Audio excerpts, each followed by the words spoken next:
থেকে যাবে ওয়াল বাকিয়াতুস সালিহাত খায়রুন ইনদা রাব্বিকা তাওয়াবান ওয়া খায়রুন আমালা। আমি যদি আর 10 মিনিট আলোচনা করি থাকবেন তো? আছেন তো ইনশাআল্লাহ? আচ্ছা পড়েন। থাকবে ফজর বন্ধ না? ফজর বন্ধ চলু, নামাজ ছাড়, নামাজ সহ। মাশাআল্লাহ। শোনেন আমার বন্ধুগণ, কোরআনের চাইতে শ্রেষ্ঠ উপমা আর পৃথিবীতে কিছু হতে পারে? কথা বলতে আর কিছু হতে পারে? অহংকার করলে মানুষ কেমনে ধ্বংস হয়ে যায়, কেমনে তলিয়ে যায়, তার একটা বাস্তব কথা হলো কারণের জীবন।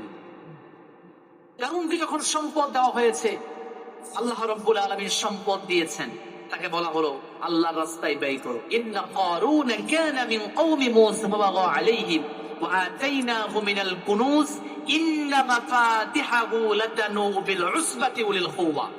কারণের যুক্তি হলো এগুলো কি আমি কি আল্লাহর কাছ থেকে পাইছি? নিজে ইনকাম করছি। বলা ঠিক আছে না? আমার বন্ধুগণ, কারণকে আল্লাহ তাআলা ধসায় দিয়েছে। এজন্য কোরআনের চাইতে শ্রেষ্ঠ উপমা পৃথিবীতে কিছু হতে পারে না। অহংকার করবেন, শেষ হয়ে যাবে। ওয়াল্লামা আদম আল আসমাআ কুল্লাহা থুম্মা আরাদাহুম আলাল মালায়েকা ফাকাল আব্বিউনি বিআসমাই হাউলাই ইন কুনতুম সাদিকিন।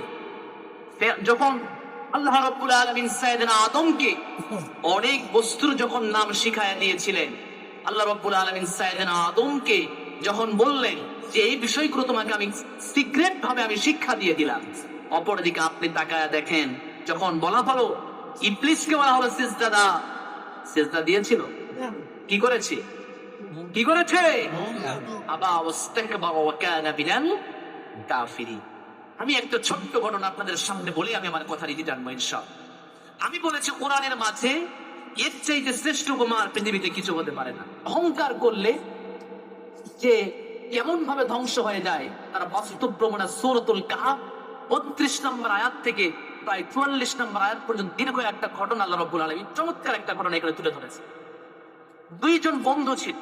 আমার কথা কি মনোযোগ আছে আপনাদের? আমি কোরআনের উপমা দিয়ে আলোচনা করছিলাম। কয়জন বন্ধু? দুইজন বন্ধু। তো পড়ে বলি, সম্মানিত হাজিরিন, আমার কথা কি শুনতেছেন আপনারা?